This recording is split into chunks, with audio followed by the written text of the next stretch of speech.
Have you been using your perceived helplessness as a manipulative tool?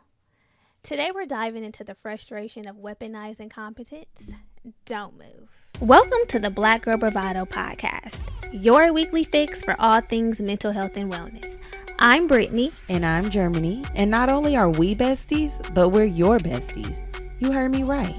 It's homegirl vibes here. Get ready for the girls to dish the real, the raw, and the fucking funny.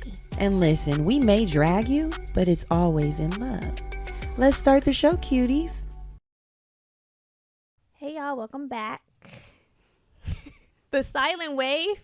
Oh yeah. Y'all on this end.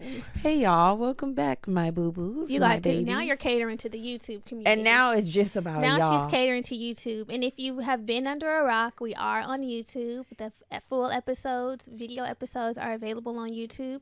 Please subscribe. The information is down in the show notes. Okay. Because we want to be seen and heard. It's all about YouTube. So, hey. Hello. How are you doing? I'm doing really well. How are you? Huh? I'm doing really well. How are you? I'm good. My head's above the water. On this Literally. fine day. Literally? Yeah, because baby, that rain, although Oh. I left it. It was coming down hard though. It started on Sunday and I was caught up in it. Listen, it was really bad. Last night when I got home, I was prepared to take Gatsby out. I put him on all his rain gear and I'm like, let's go. It was lightly misting, Oh, that's it was good. It has slowed down. It was tolerable. And then all of a sudden I heard shh, like a wave of water. And I'm like, now what the hell could that be? Why I look outside, it's pouring, storming. I said, there's actually no way we can go out. Then I had to just keep going to the window, trying to wait it out, getting the perfect time. I'm like, it's not going to happen. It just is what it is. Being a dog owner during a storm is literally the fucking ghetto. I'm just like, I didn't know what I was going to do on Sunday. I'm like, I don't know how I'm supposed to walk this dog. That's how I felt. Chloe don't have no rain gear. She just had to go out. She goes out there and I got to come in and wipe her down. I know. I was like, fuck, man. I'm sad I'm a single dog mom this week. I'm like, this is not the time. Yes, that's why I had to battle with the elements. I'm like, bruh. Damn. And I've been doing it day and night. The Kid Cudi. I'm like, please, I need some relief. And I could do it when it's not raining. I had some relief because I ended up going out of town. So, girl, it's a mess. I was like, Gatsby, come on. I didn't have to deal with it. I only had to deal with it that one day. But that day that I had to deal with it, I'm like, this storm, doing anything in the rain is dumb. Driving in it, walking a dog in it. Yeah. Walking in it. I just want to be in the house with it.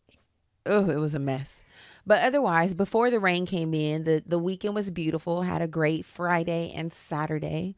Mm-hmm. We told y'all we had a cute little date coming up. So that was really nice. Friday, we got dressed up and went out to the candlelight concerts. Yes. Which was really nice. It was so nice. They had a string quartet. Mm-hmm. An all-women string quartet. All-women string quartet. It was two sisters, which I love to see. Yeah. They covered some favorite neo-soul.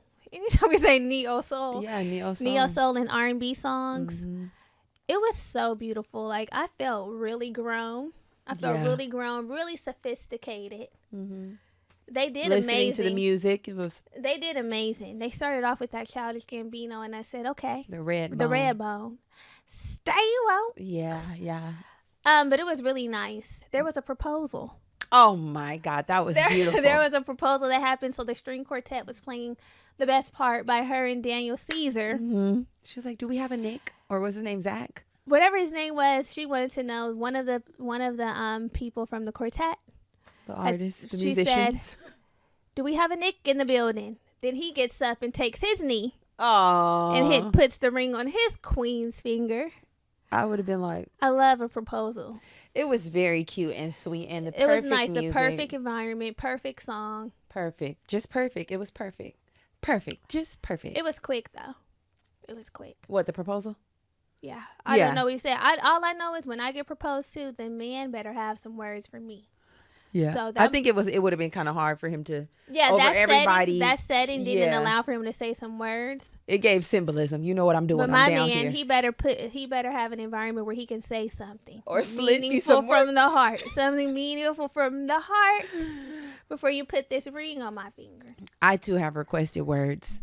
I need some words. I'm like, I need you to say something sweet about me. Yeah. That the world stopped the day. Yeah.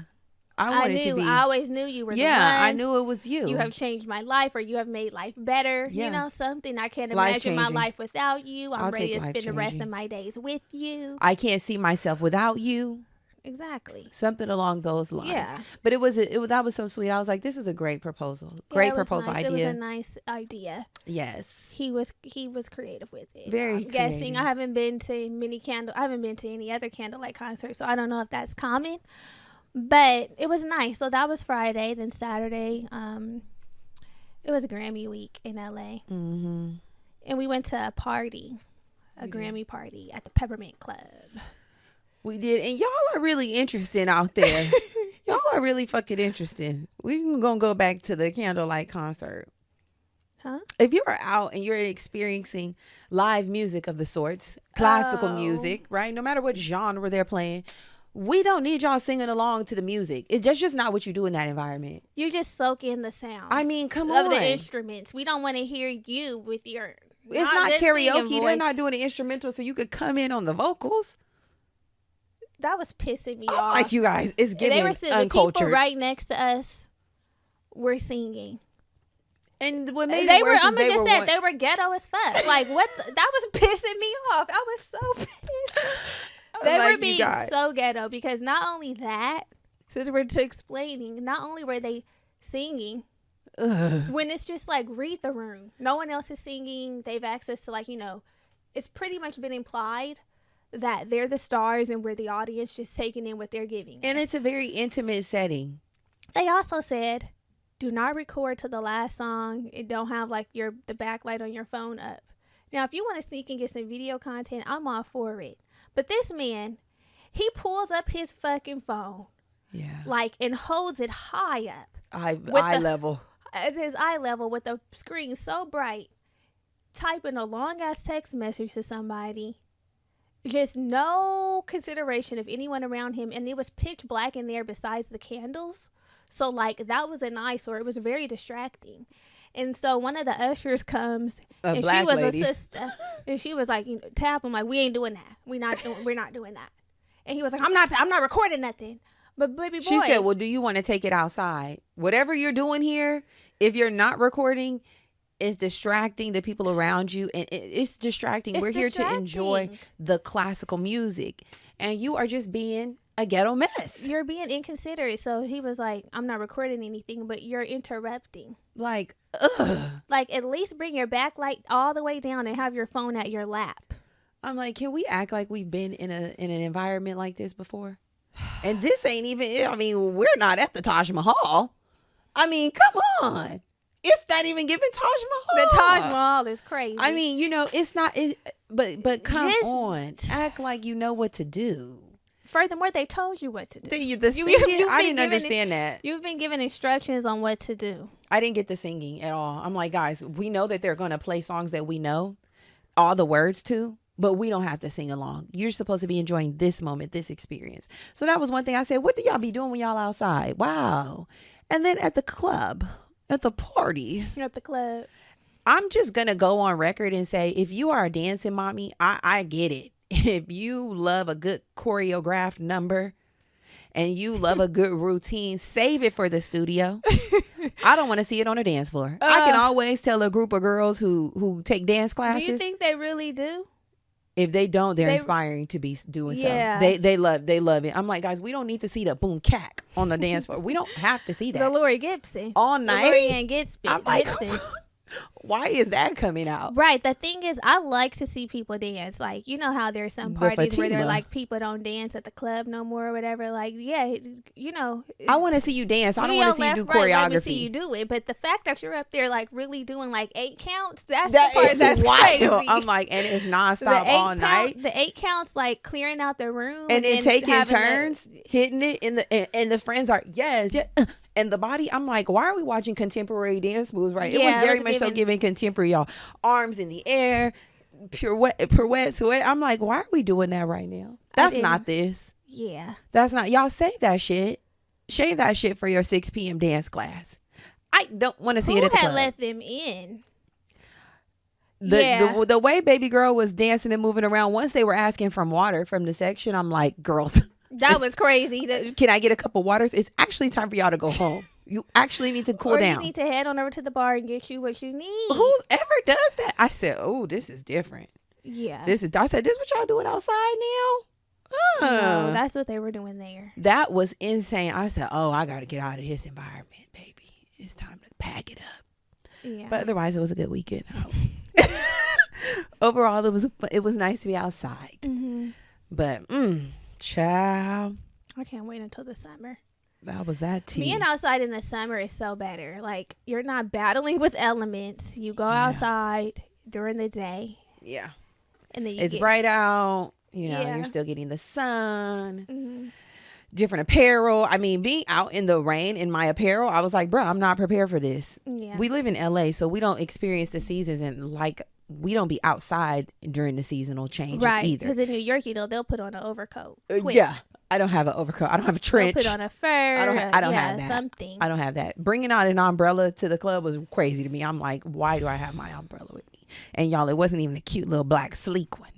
That's what I know. Nobody even seen it though. But I just wish it was something sleek, something like a mini one that you could just, you know, they be having the ones that's like this big. Yeah. Once you're done with it, it's like just pop it away.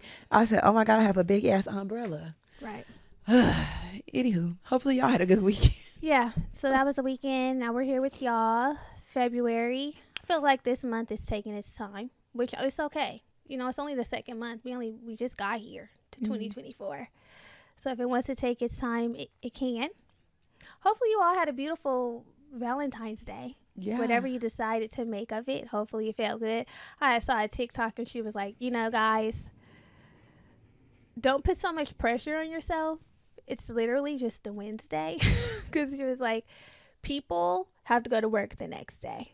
So don't put too much pressure on yourself. So hopefully you didn't put too much pressure on yourself. Anywho, we're here on this Tuesday. Mm-hmm. And we're going to be talking about something called weaponized incompetence. Yes. Now, this was all over TikTok. The term may be fairly new.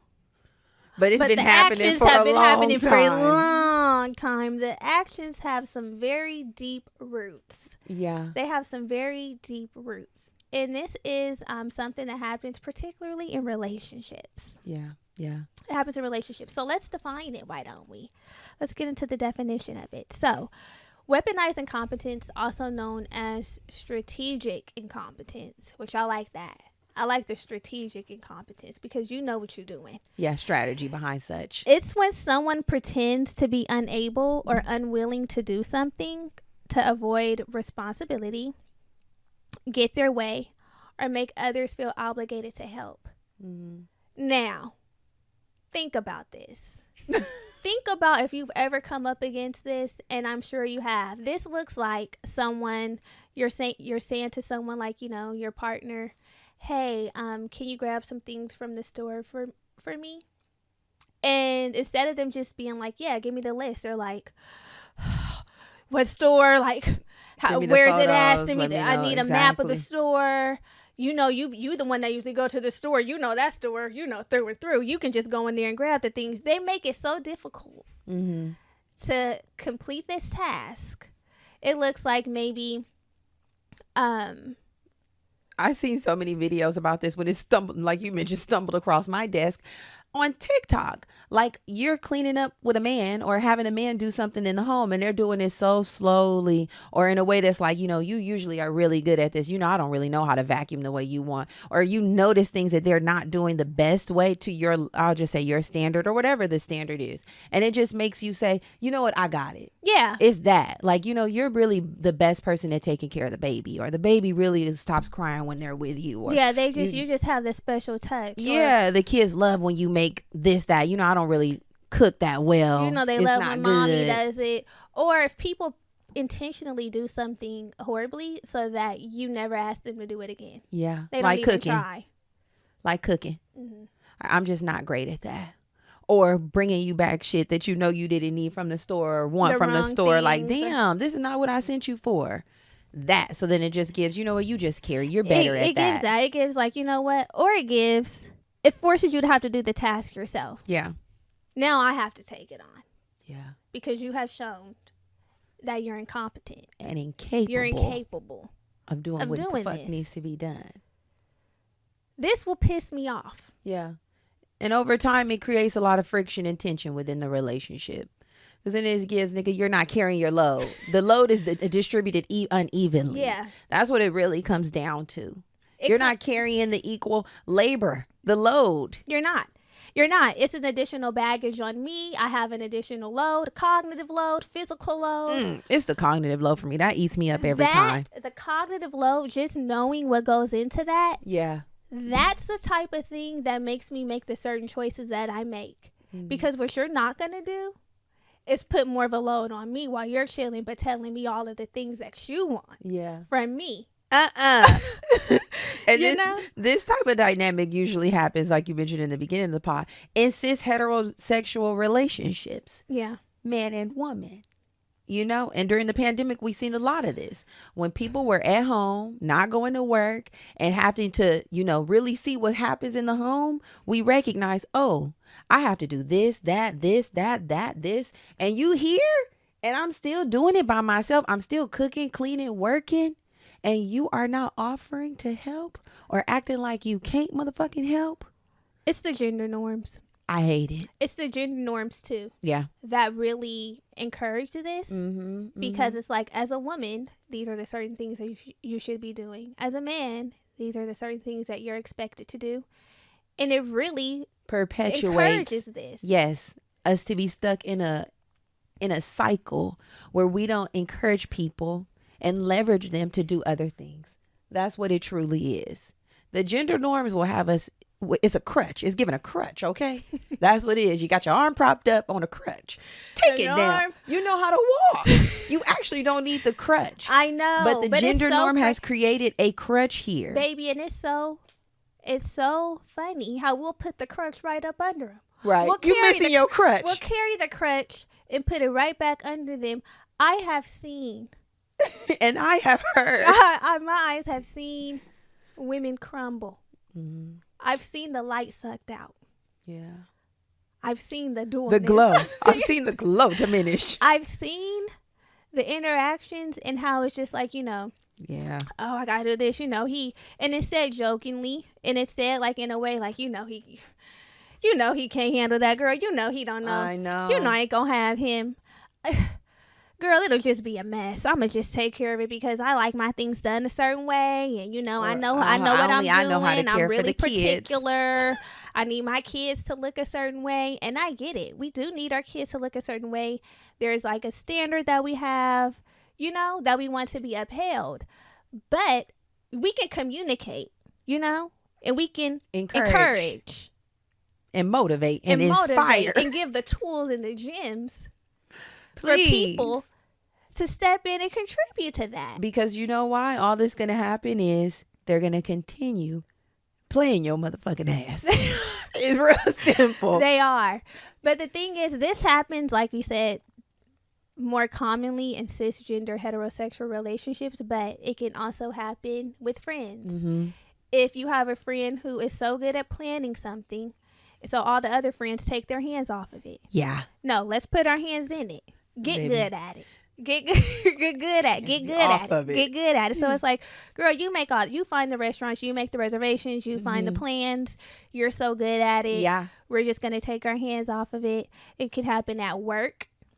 Mm-hmm. If you have coworkers who are like, you're so good at the administrative tasks, organizing the office, figuring out the things that we need, stepping in and doing the fun committee. I don't be on no committee. I don't be on no committee, y'all. I'm here to work. Yeah. Keep the committees. Things that people are just unwilling to take part in, but they want to reap the benefits. You're like, what are we doing for the holiday party? You tell me. What are you contributing? Yeah. What are you contributing for the fun? What ideas, thoughts, and initiatives have you taken? Because if you haven't, then we're not doing nothing. Yeah. That'd be my approach. What are we doing? Fuck no. What? Hands out. I actually don't give a damn. I'm like, y'all have fun. Have fun. But it do be people who be complaining about what's being done, but don't have their hands in it. That's how, when I was an office manager, there was a lot of that. I was responsible by my job's definition of the job description. You know, it was my job duty to coordinate the fun activities and gatherings for the office. You were fun committee. But people did have the opportunity to contribute if they wanted to. But people wanted to be hands off, but wanted to have so much to say about the things that I came up with. Hey. Yeah. You are able to join and contribute, but you don't want to contribute, but you want to have something to say. No. I don't like that. Yeah. So there are reasons that people resort to weaponize incompetence. There's something here. One can be fear of failure. Maybe people are afraid.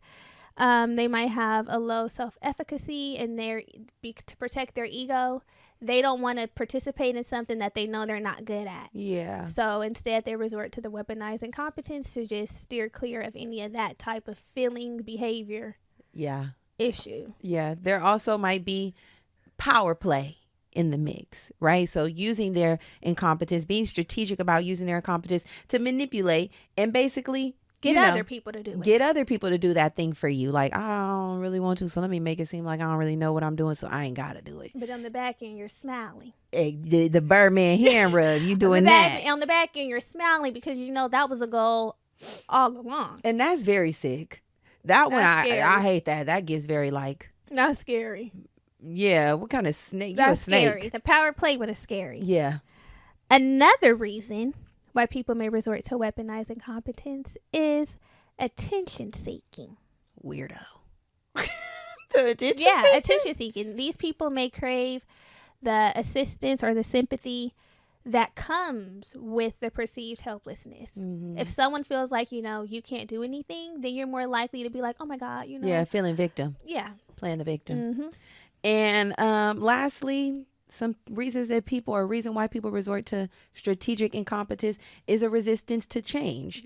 You might be using your incompetence to stall or derail a new process or initiative from coming into play. Like, I don't think that's going to work. We that never works here. We don't know how to do that. So instead of getting in the mix, you play the game that you don't know you play the game of like, it's just so hard to learn something new. Yeah. People don't like change. People don't like to learn new processes. People don't like to do things that are uncomfortable.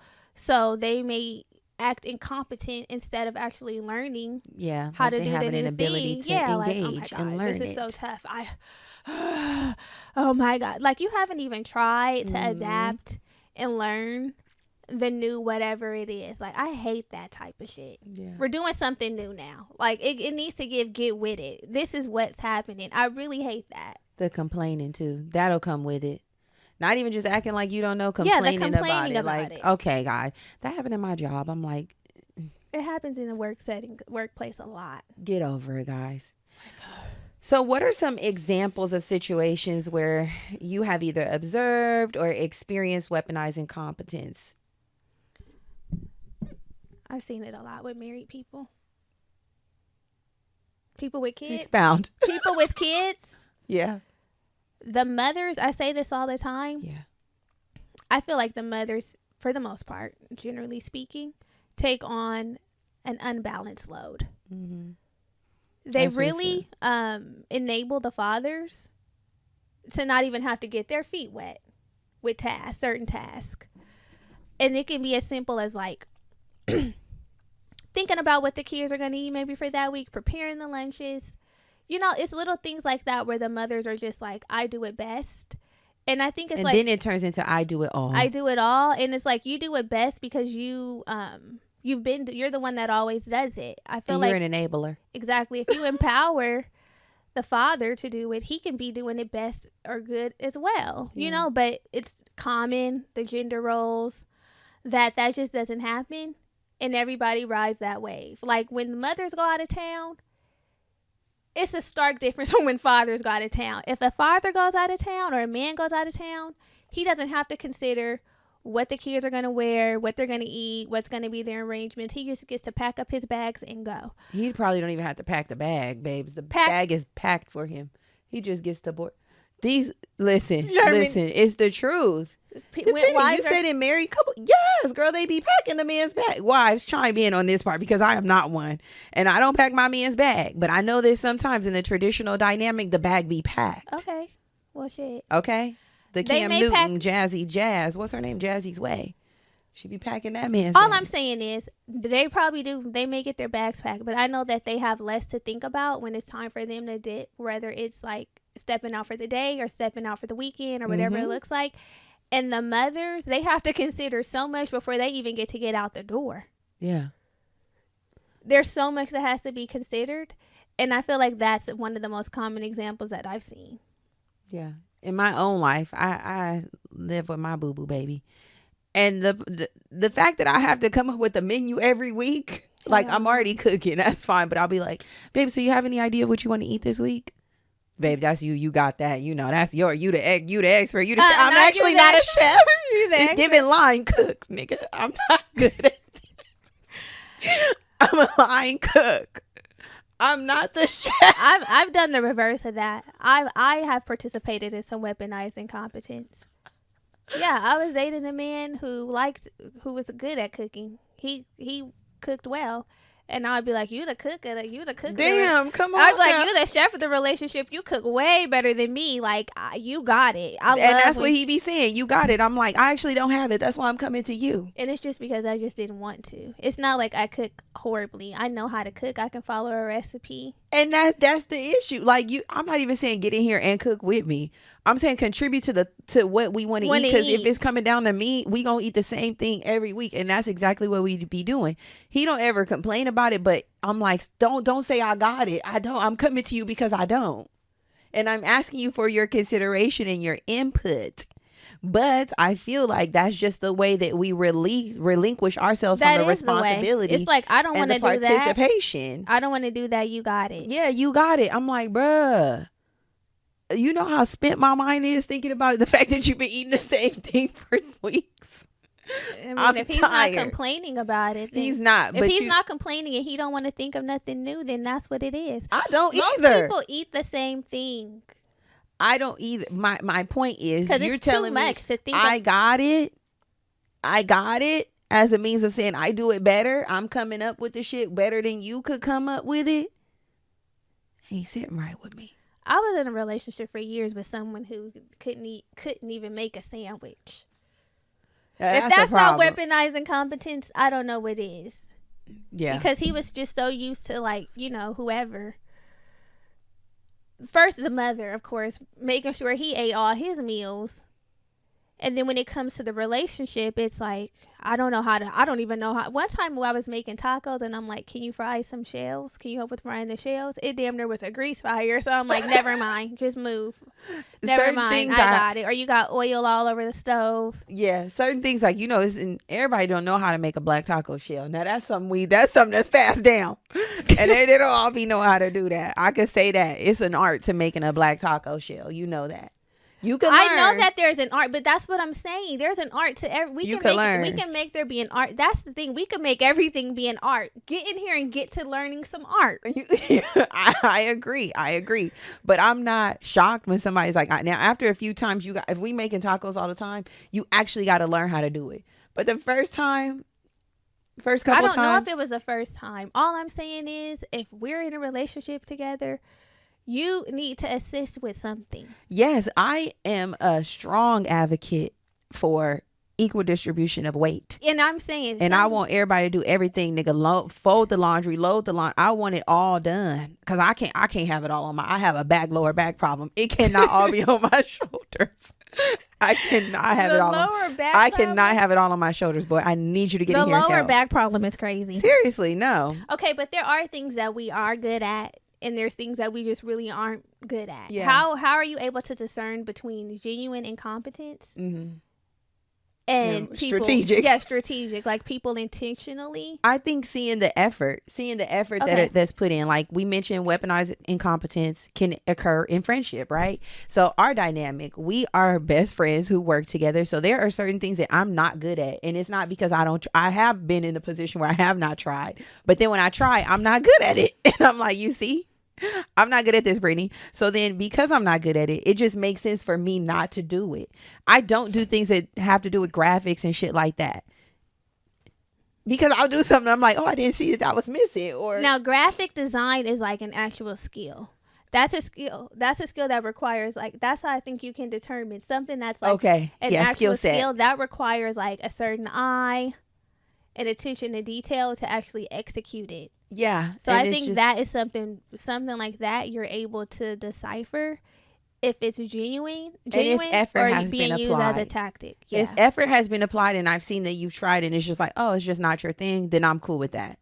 And it's just certain times, in some aspects, people are just better at certain things. And then you could distinguish, hey, you take this and I'll take that.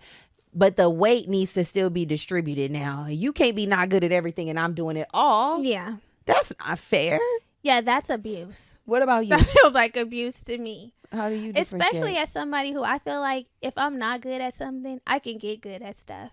And that's the thing. That's the thing. When you're dealing with somebody who's willing to get good, you mentioned graphic design being an art and a skill. It's people are self-taught. Meaning it's not like you went to a class and you know, it's not innate. It doesn't come natural. It's something that you can build up your skill set and be better at. So if you have somebody who wants to build their skill set and somebody who does not, then it can look like, see, you're not even willing to put in the effort and try. You get what I'm saying? I can see how that can happen. I'm just saying that sometimes things can be in balance with somebody like me because I'm willing to, if I'm not good at something, I'm willing to get good at it. And then you have and to a lot really of people see that. aren't. They're just like, I'm not good at that. I don't like it. But the way that I'm able to decipher, I think, would be the same, like effort. Like, I don't like when people are just like dead set on things that they're not going to do.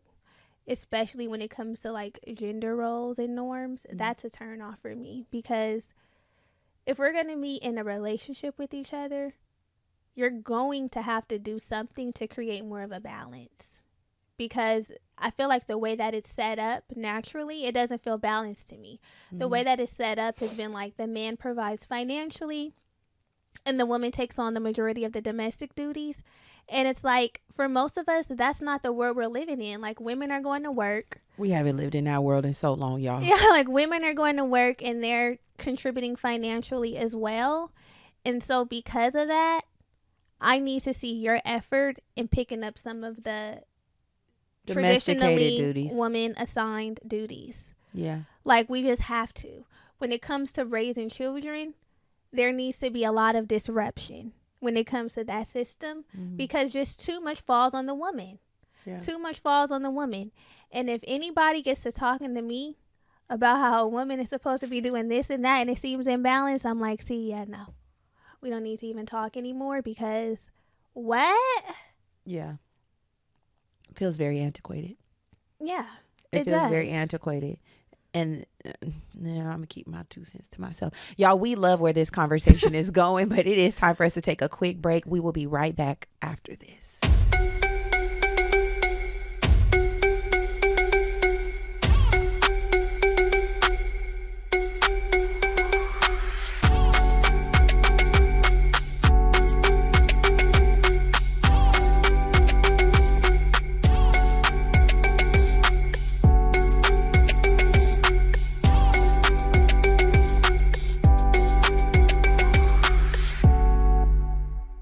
So let's talk about some signs of weaponized incompetence, ways that we can identify if someone's trying to play in our face. Mm-hmm. I think we need to know if someone's trying to play in our faces. So the first sign is consistent failure to follow through. Mm-hmm. So this might look like a person frequently not keeping their promises. Yeah. They're saying they're going to do something and they're not. To fulfill their responsibilities, they're consistently not following through on that. Like, you know, I'm gonna take care of it. I'm gonna do it. I'm gonna handle that, and it's never handled.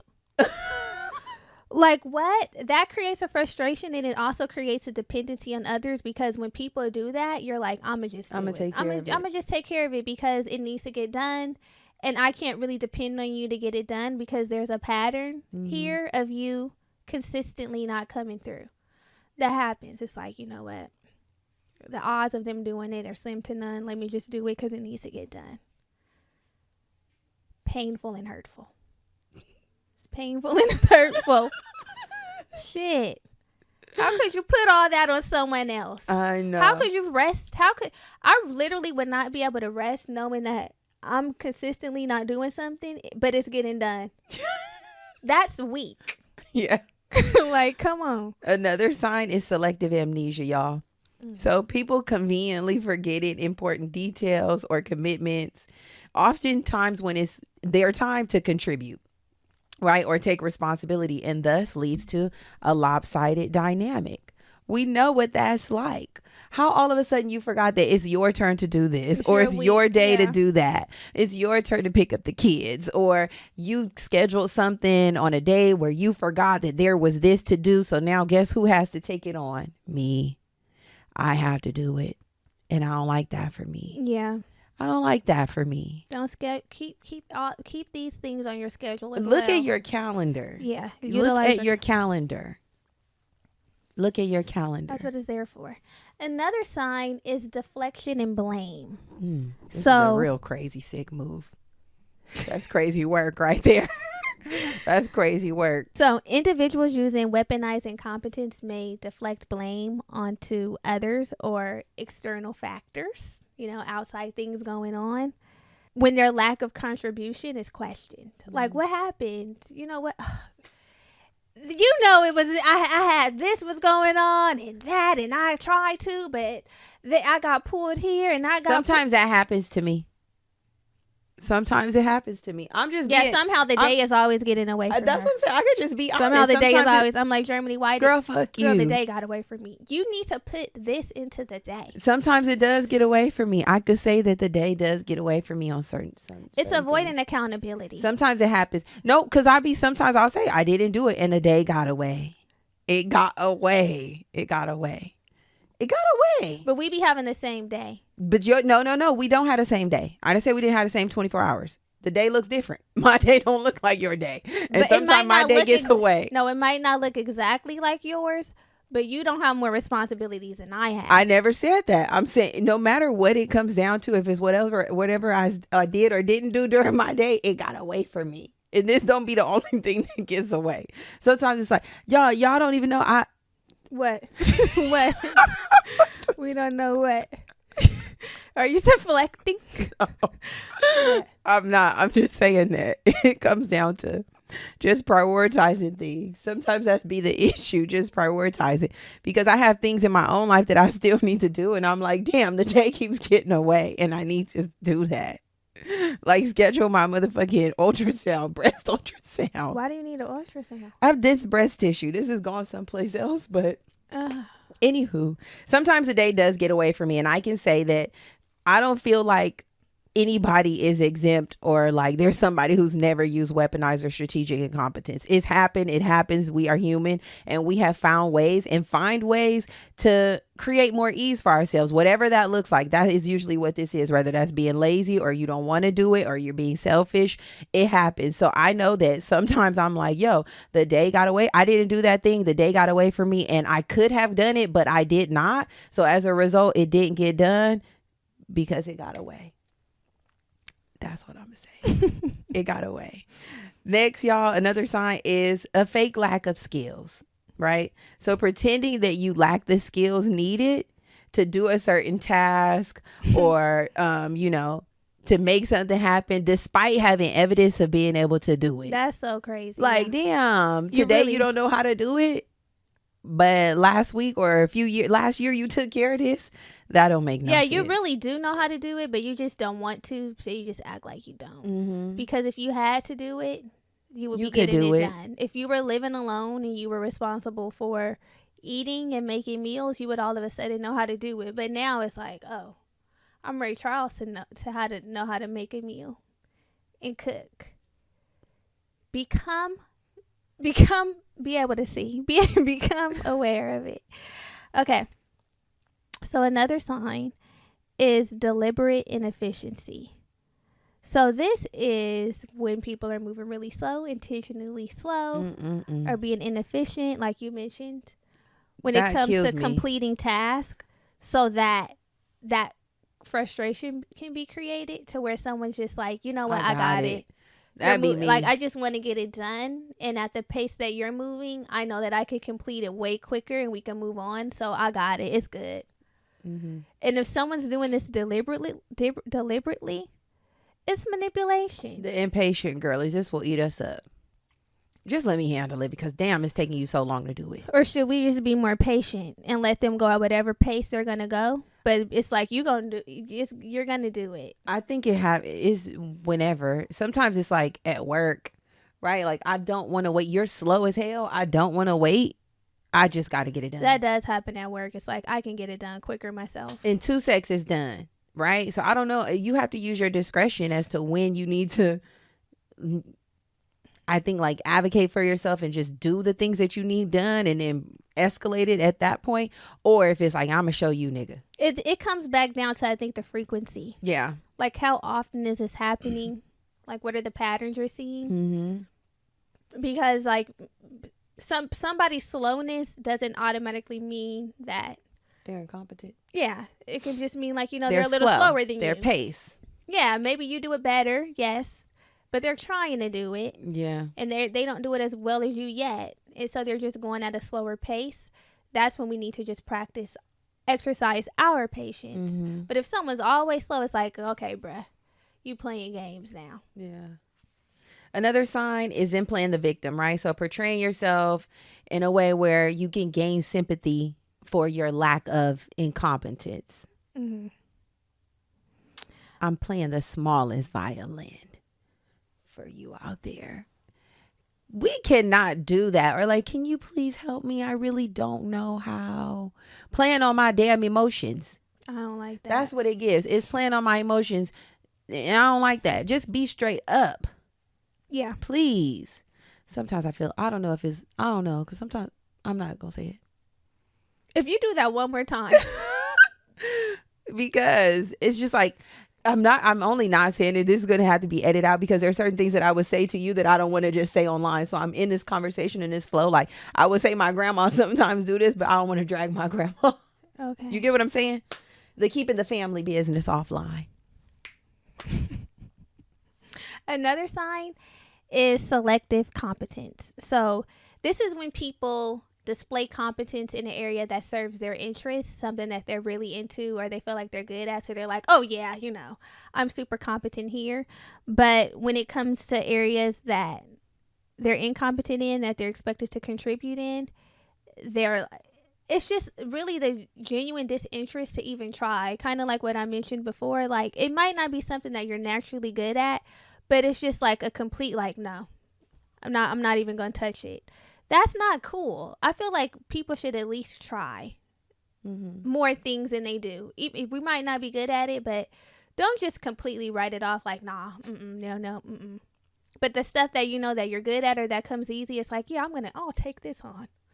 No, like, come on. Well, that's the way it's a natural proclivity to do things that you're good at. And I think definitely, yes, people should try to do things that are more challenging or push them outside of their comfort zone. But that's the thing with this weaponized incompetence. Like, we all find a way to use it at some point. We do, but it's not. That's why we're having this conversation, because there's so many things that have to be done in life that don't feel good to anybody, you know? So to just remove yourself from the things that don't feel good and just do the stuff that you feel good in or like that are easy, that's where the imbalance comes, because there's shit that other people don't want to do that don't come easy, but they have to figure it out, while everybody else is just like, you got it. I'm glad you figured it out. I'm doing the easy stuff. I'm glad you did that, girl or boy, like, nah. Yeah. Gaslighting, y'all. This is another sign. So manipulating other people by making them doubt their own perceptions or expectations. You create confusion about the individual's actual capabilities and intentions. So we know that this could look like, you really didn't even need me to do that. Like somebody has an expectation, and instead of you admitting that you're not doing it or you didn't do it right, it's like, you didn't need me to do it. Or you probably wanted me to do something else. Yeah. Or you could do it. Or you could do this thing. That.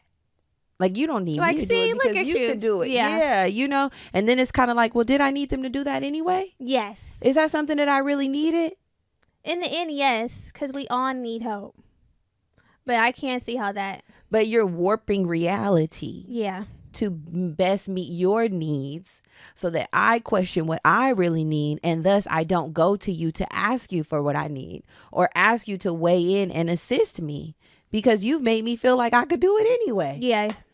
You never needed me. The faux empowerment. That it'd be that part. You never needed me anyway. See? Look at how you bodied that. You ate that. Right. I actually didn't. I had to swallow it. It's a difference. Yeah, I didn't want to. Okay. One it didn't gulp. even get chewed up. Exactly. The one fell swoop. Yeah. I wanted to savor. I wanted to chew. And I couldn't. Another sign that pops up is overdependence on others. So, or if someone else is constantly relying on someone else for their guidance, support, or decision making, even though they are fully capable, they're just want to depend on somebody else so that they can get a break. That's a sign of weaponized incompetence.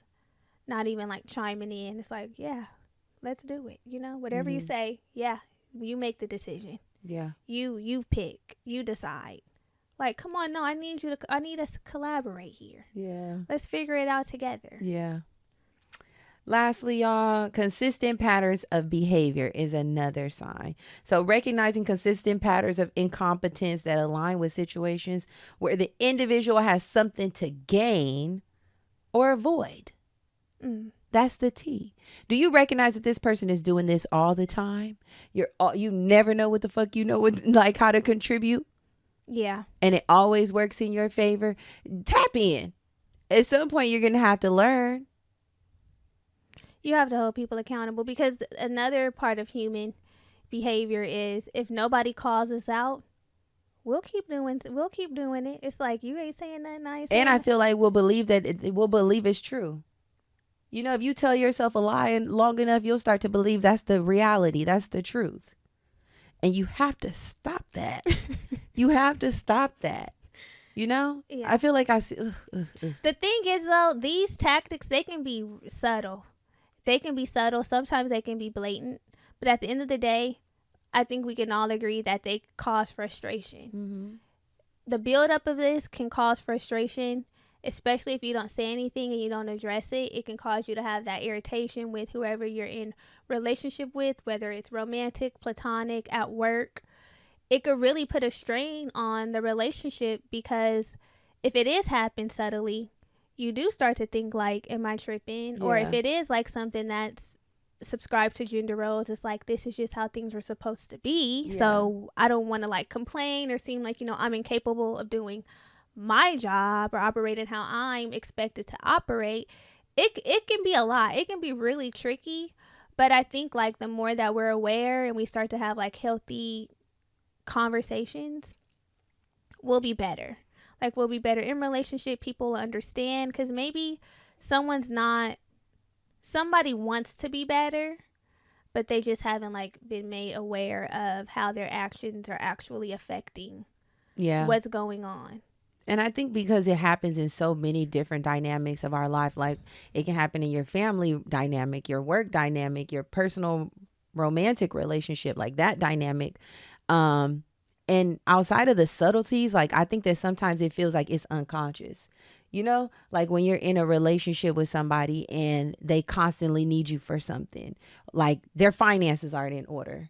And instead of them figuring out how to get their finances in order, you're constantly being dragged in to fix the situation, right? Rather it's loaning them money or balancing their checkbook or figuring out how their bills should be, their check should be divvied up amongst their bills. Like those type of things, you would be surprised at how deep this can go and how far it can go, like how vast and wide it can really impact you. Yeah. So it's definitely important for us to have conversations. It's definitely important for us to check in with ourselves and vocalize how a person is making us feel. Right. So there's no like hidden or unspoken resentment and you're wondering why things are on the decline. Yeah. It's like, actually, I have some feelings here. I'm being worn down. Because I think that behavior and pattern is one thing, but we also have to be accountable for our behavior and pattern and work towards changing things. Because a lot of times we just become so accepting of our character traits or our the aspects of our personality, our behaviors of other people that it's like, oh, we're not challenging it.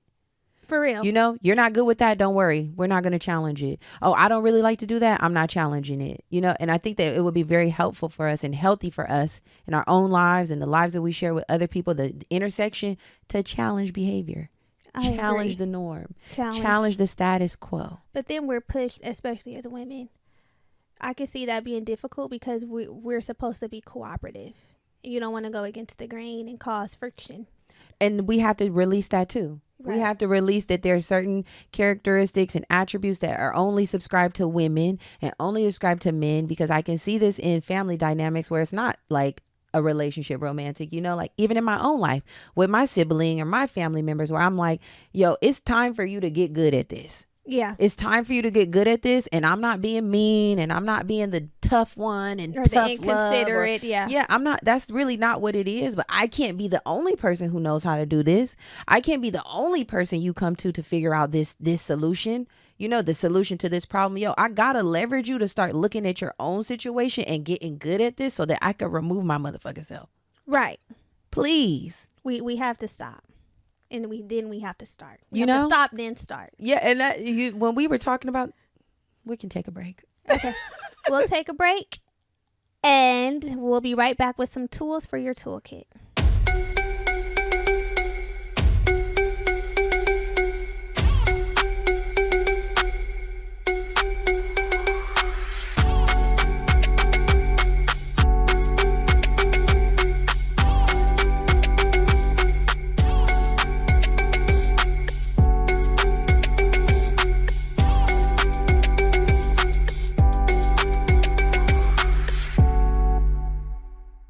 Okay, y'all, so we're back. Before we jump into the solutions, honey, because who would we be if we did not offer you tips and tricks? We gotta run through our church announcements. So first things first, if you are here and you love it here and you want to, you know, do your part while you're here, you need to make sure that you are liking, subscribing, following the show, rating, reviewing, whatever your way of contributing and giving back. You're giving us our flowers. You got to do that. Payment is required, honey, because this is an energy We're expecting exchange. An arrangement. We are, you know, we come here, we do what we do. And when you come here, you got to do what you got to do. So make sure that you take care of business.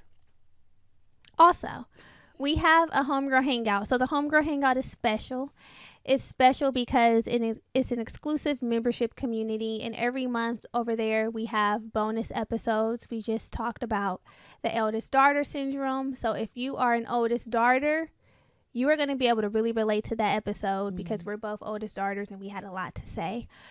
We also have audio affirmations over there. We have journal prompts to complement the episodes, and we have our monthly check-in where we just discuss how we're feeling emotionally, mentally, spiritually each month. So if you're into that information to join is down in the show notes. The funniest thing, when I told my mom that we talked about eldest daughter syndrome, she said, how cute, because y'all both oldest daughters, right? And I'm like, let me really tell you what was going on over there.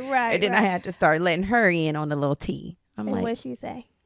She said, and this is why it's important for you to have these conversations with your children, because your kids, because you have the story, you know, in your own head, the way you experienced it. But we don't oftentimes have those conversations with our family, or, you know, where you can contribute your experience. Like, you didn't know this was happening. In the background, how I really let me bring it to you, you know. And she was like, so, you know, thank you for being a good daughter and for doing your part. I said, you are welcome. Listen. So yeah, y'all, it was a very great conversation. If it was. I feel like we got a lot off our chest.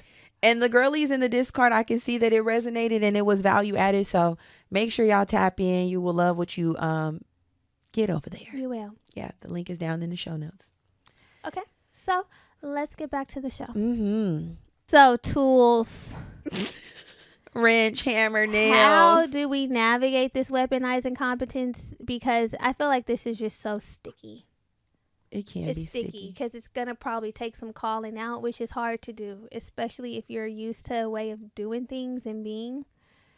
Coming in and shaking shit up like, hey, we're doing something new, banging on the pot. I ain't getting no sleep because of y'all. Yeah, the bad girls club. So the first tip or tool is to stay calm and objective. Try to maintain your composure and when you approach the situation, do it objectively. I think this is important because sometimes if you are coming from a place of being emotionally charged, the Things can get information out of can be hand. received in a way that you didn't intend for it to be received. So you don't want to do that, because oftentimes someone who's using this weaponized incompetence, they'll take that and they'll run with it. Like, see, you coming up, you cutting up, you turning up, you coming at me like this.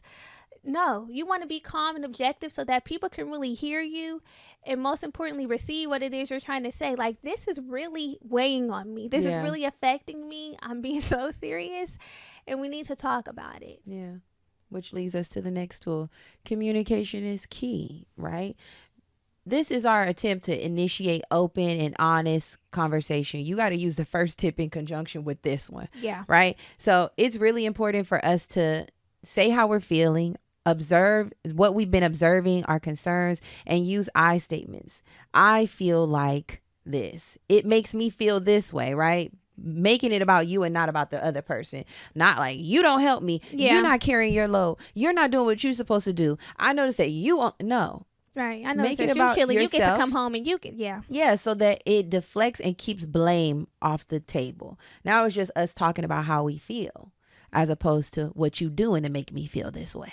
Yeah, I'm more receptive when people come at me like that. I feel bad. I'm like, oh shit. Yeah. I'm feeling like this. Mm-hmm. Okay, next tip or tool is to set clear expectations. So it's important that we clearly define our expectations and responsibilities in the relationship. A lot of things are left to chance or assumption. But doing this can help establish transparency and reduce manipulation. Yeah. Everybody knows what the fuck going on. You know, there's no excuse here. We know what's expected. We know what the boundaries are. I mean, we know what the expectations are.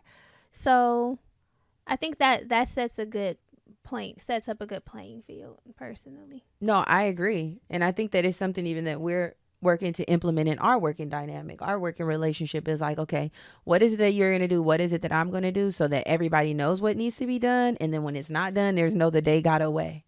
Yeah, it's like you didn't do it. Didn't do it. Yeah, you know. So I think expectations can be good. You know, we have to change our mindset and our perspective around expectations, because I feel like expectations low-key has a negative connotation. Like, you have these expectations of me or this, when it's like, bruh, expectations is just what the standard. It's just writing down what everybody knows needs to happen and what should happen. Yeah, and I feel like there's a time and a place for expectations. Like, there are certain instances where maybe you have lower expectations for people. But in this sort of dynamic, when you're in relationship with someone, in a close relationship, that is where expectations should definitely be introduced and set and communicated. Like, okay, we decide to lock in, we're locked in. Yeah. And we're doing life together, baby. There's expectations for sure. Yeah. And you're going to know them. And it's okay to communicate them. Yeah. Because people who you're in a relationship with or that you're locked in with should understand, like, okay, I want to meet your expectations. They should. What are your expectations? Because I too have mine. Right. It's not, expectations are never one-sided. It's like, what do you think should happen? This is what I think should happen. And then we will work towards making those things happen. So it's all about the balance. I want to be the reason you smile. We need to get back to that. Play that. I want to be the reason you smile. When you want to be the reason somebody smiles, I feel like you're looking to meet their expectations. Yes. Next, y'all, we're going to keep receipts. So keep a record of instances where you feel like this motherfucker playing me. Just playing in my face. Something's happening. Yeah. Keep instances, a journal, a record, notes that you asked for something to happen and they act like they didn't know. Whatever the situation that occurred, keep tabs to see if you observe a pattern. Is this happening as frequently as I think it's happening? Because now that I'm aware of it, I can really tap in and hold somebody accountable. And then that conversation, then we go back to step 1 and 2. Then we're going to have a conversation about this, because guess what? I see what you're doing. Yeah, I think my eyes are open. I think the receipts are important. Yeah, I love receipts. Receipts are important. Now, you don't got to go showing them the receipts. Like, no. Because on the 25th. But when you go to a already person, have it, you're like, you can just recall, and you know you're standing firm and confident. I like a recollection. I'll be like, tell me when. I want to know. I want to know, when did it happen? When did it not happen? I like that. Pull it out. Show me what you purchased. I want a receipt. I don't think you should come with receipts to people though, because everybody don't do it with everybody. But I'm saying that it's good to have it because somebody might ask. Have them. The thing is, if this is happening, then there's probably a chance that the person on the back end is gonna say, "I don't be doing that." That's not true. So have your receipt so that you can be like, "Babe, I remember when I asked you to do this," and I there's a way to be gentle about it and a way to be soft where it's not giving, "I told you so, nigga." But it's like, no, seriously, like when I go to the store or when I ask you to go to the store, you never know what to do when you get there. Right. When I ask you to help with the dishes or help cook or get the kids ready, it always comes back on me because I do it best. Be able to draw on some things is what I'm saying. Have some inspiration. Yeah. Is what the receipt should look like. In addition to the receipts, we are going to hold people accountable. Mm-hmm. So this is basically requesting that people take responsibility for their actions. If they said they were going to do something and they didn't, it's bring it to the front door. You didn't hold up your end of the deal. Yeah. You didn't do what you said you were going to do. Talk about the impact. When you didn't do it, this is how it felt. I had to come in and pick up the slack, and it caused me to have a tougher week or a tougher day. Mm-hmm. I was late to work. I was more stressed. I was more worked up. Whatever it is, like, just let people know so that and expect them to take accountability for responsibility for their actions. Because sometimes we don't say nothing and we just be mad on the inside. Like, damn, shit. Yeah. Got me out here. Like, tell them. I really hate that. That really makes me be like, I knew I didn't do it. And they're calling me out. Yeah. It stinks. But then you know what? It'll make you hopefully not want to feel that again. Yeah. Like, damn, they really pulling my card. I hate to have my card pulled. I'm like, hopefully they don't pull it. And that's when you keep not doing it. That's what I'm saying. Not pulled, once the card is pulled in, then you know, like, okay, I can't get away with it. They're clocking. Once the card's pulled, it's like, oh, they own it. But if you don't pull the card, it's like, because you try to finesse. Yeah, it's like, I can get away with this. I can get away with this. Yeah, like, you know how card's not being pulled. Like if you're in school, like if my sister would be like, she's turning in a paper late or something, I'm like, oh, she's like, that teacher cool, he don't be tripping. But if it's a teacher then you're gonna have your shit in on time. You like, you can't turn it in at all. It's the dub. It's like, okay, I know not to play games. I know not to play or procrastinate on this one because they don't play. Be that professor in your life. I know. You know, the funny thing is, I'm that person generally. You know, I can be kind of rigid. But I don't be always taking that same approach with myself. And there's something I need to explore. Unpack. There's something I need to explore there because, I am. It didn't happen. Sorry. Yeah. Kind of growl. Anywho. Another tip, y'all, is to offer solutions and support. So if a person in your life is genuinely struggling with a task or not able to do something, offer them some assistance. Put in some systems. This is how you could do it. Offer them the education. Leverage them so that they understand that it can be done. Let me sit down and show you how to do it so that the next time we circle back, you can be able to decipher if it's really incompetence or if you genuinely don't didn't know what was to going on. Yeah, like if I it have was the system in place. It was genuine to where it's like, oh, I didn't know before you put me on and introduced me to the system, but now that you've helped me, now I can do it. And sometimes that's really what it's about, empowering people to do it. Once the system is in place, then now I do feel more capable. I do feel like I have the tools. I do feel more competent. So now I can try it. Help put the system in place. And that's why it's so important to try. Yeah. Don't just take it on. Don't just be like, I do it better. Try to help people help you. Yeah, let me help you help. Let me help you help me. Let me help you help me. Yeah. Yeah. Try. Don't just take it on. Actually, it's let me help you help me. Yeah. Let me help you help me. The tongue twister. We like, yeah. Let's do that. So in the long run, it's like, see, I'm so glad I took the time to do that. Now you good at it. Yeah. And we can go back and forth instead of me just being like, I got it. Never mind. Being so impulsive and reactive. I think that's another thing. Sometimes we're so impulsive and reactive and be like, I got it. I don't need you. I got it. I'll figure it out. No. Slow down. The hyper independence. Yeah. Release. Okay, so another thing we're going to be doing is establishing boundaries. So it's good, Pastor Mike. It's always these boundaries. Yeah. One thing about them boundaries, they're going to circle back. So with this, we are going to clearly define and, even more important, enforce our boundaries to prevent manipulation of our time, our energy, and our resources. Yeah.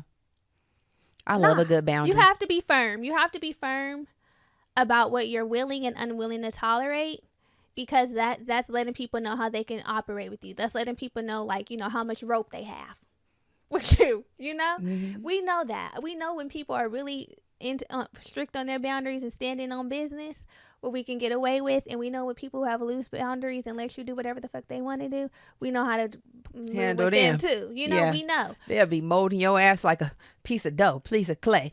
Get off of here. Get from around me. Get from around me playing with me. So it's your responsibility. It's our responsibility to enforce the boundaries, to let people know like what they can and cannot get away with, because it really is that. We really are letting people know how to treat us when we do that. It's like, okay, I'm not even gonna play with her. Don't. Next, y'all, seek professional help. If this issue is persistent in your relationship and you can't get a hold on it, you might need to have a third party sit down, somebody who is unbiased and objective, help you help your relationship, help you help them help you. That's what it is. It's sit down and really figure out, I ain't got the tools. I don't have the tools, and maybe we need somebody to help us see this thing clearly and work through the real issues, because the imbalance is weighing on me. So much so that I'm not happy anymore. I'm broken. I'm not happy. I'm resentful. I don't want to be here. I feel like they really be broken. We really be broken. It feels like that. It feels like this doesn't even feel good anymore. Like this was something that I loved. This is something that I enjoyed being in. And now I'm feeling like now it's become something else. Yeah. Let's make it right. And instead of talking to your homegirls, go talk to a therapist. Yeah. You might need to sit down with somebody who has a professional. Yeah. Somebody got some degrees on the wall. A professional, somebody who really can give you some tools. Degrees and certificates are what we're looking for. Skills. Mm-hmm. A skill set. Mm-hmm. Another thing that might have to happen is an evaluation of the relationship. Listen, do you even need to be there? Yeah, an evaluation. We have to assess whether the relationship is healthy, if the dynamics of the relationship are making sense, if harm is being caused, if this is something that should continue on. Not telling you to just drop people like a bad habit. Yeah. But really just thinking about, is this something that's worth maintaining? After you've done all these other steps and tried all these other things, what is happening? Is there some change? Are they hearing you out? Are they willing to do something different and better? Are you willing to do something different and better? Is this something really worth maintaining? I love that you said, are you willing to do something better? 'Cause I think that sometimes the it's a call out and a call in. Okay. It's a call out and a call in. Sometimes we're calling other people out. There's space for both, right? It's like a Venn diagram. Yeah. There's a little bit of you, there's a little bit of them, and there's a little bit of y'all. There's a part that we all play in it. So if you see that I do this sometimes, there's space for me to change, or for me to be different, or for me to be better. Call it out. Call it in. Call it in. You got to call the motherfuckers out. Oh, for yourself. For yourself. Yeah, for sure. Like there's the self-awareness, the knowing. We know. Yeah. I feel like a lot of us know when we are participants in this weaponized incompetence. Like I said, I have participated to some degree where I'm like, you are so good at this. Like, I don't want to do it because I don't want to do it. It feels uncomfortable. Maybe it's something I'm not good at. I'm not good at the networking. Mm-hmm. I'm not good at or I don't want, I might not even be good at it. I don't want to do it. Right. So yeah, you have to look in the mirror sometimes and say, you too. You too. Them too. Yeah.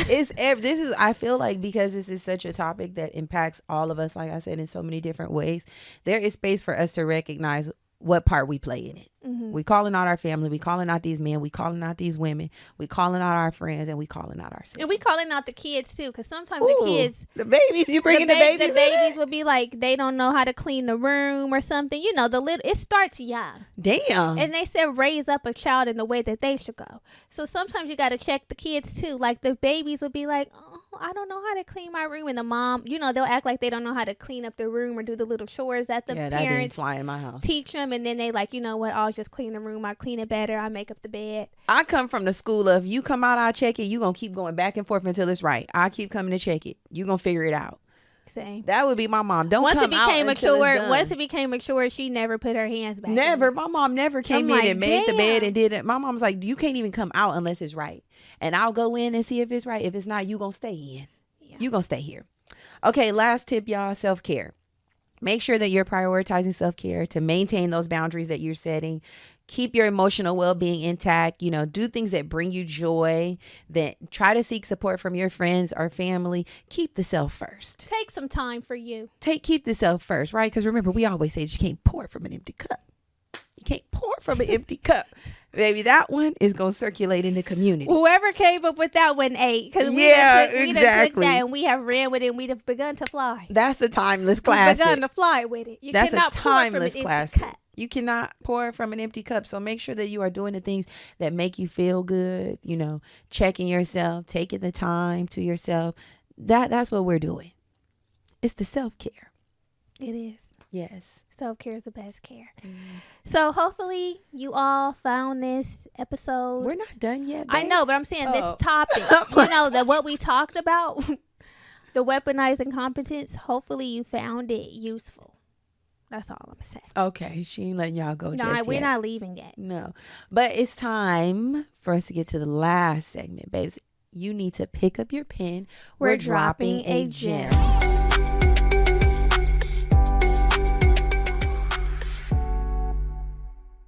So the gem that we're sharing today is Dessoir, non-alcoholic spirits. That's what we're going to call it. Dessoir. So, every now and again. Does it stand for the self? The self. Because soir is self. French. Yeah, for self. Yeah. So, y'all, we're still on a mocktail journey. Every now and again, we are enjoying non-alcoholic spirits. And I've been looking for some great mocktails. And I found Dessoir in Whole Foods. And what I really liked is that... they have it at Whole Foods now? Yeah. I got it at Whole Foods.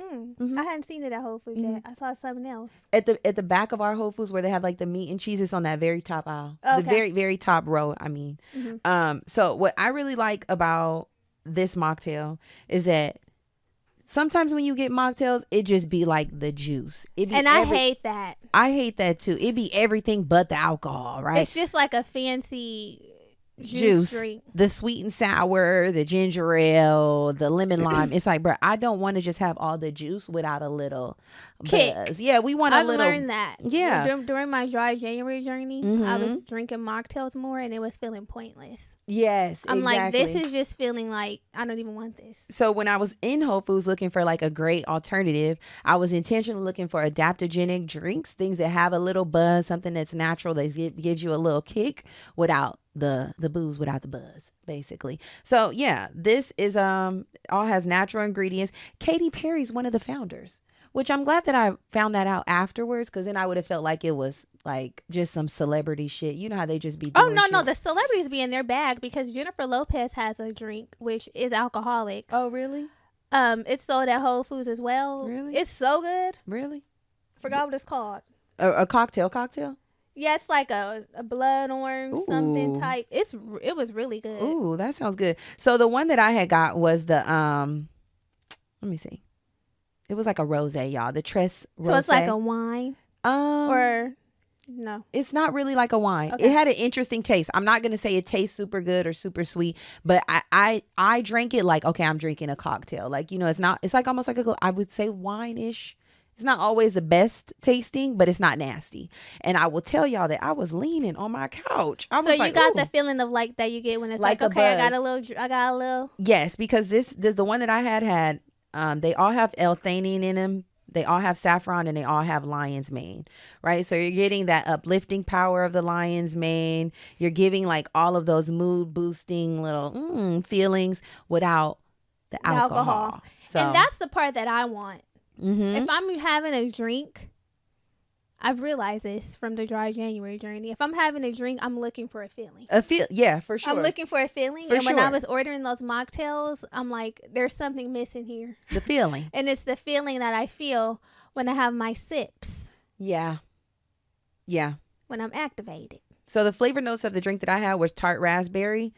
It was fruity, pretty acidic. When it's looking at the scale, it's pretty acidic and a little floral. Okay. But I really enjoyed it. Like I told y'all, they have a golden hour, which is a lemon balm and L-theanine, which is less citrusy or acidic, which might be good if you don't like acidic drinks. Mm-hmm. And they have a champagne dreams, which is passion flower, reishi mushroom. So I think that these would be worth exploring if you want something that gives you that good feeling without the alcohol. Because baby, when I tell you, I was on my couch like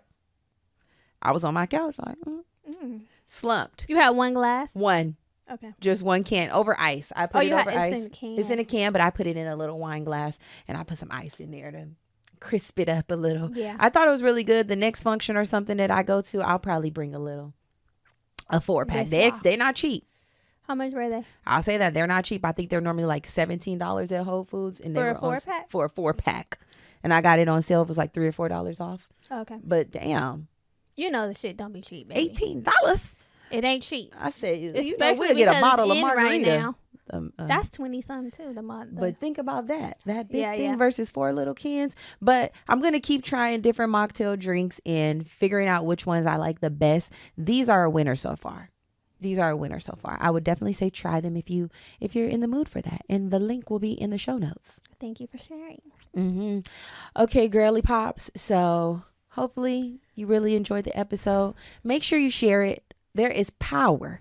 There is power. There's power in y'all sharing power it in numbers. and telling a homegirl to tell a homegirl. Make sure you drop it in your group chats. If this is something that you feel like, ooh, my homegirl needs to hear, share it with her. Maybe you don't have the words. Maybe you don't have the text to say it. Just send it. Yeah. Just shoot a link. We love y'all so much, and we'll see you next time. Bye.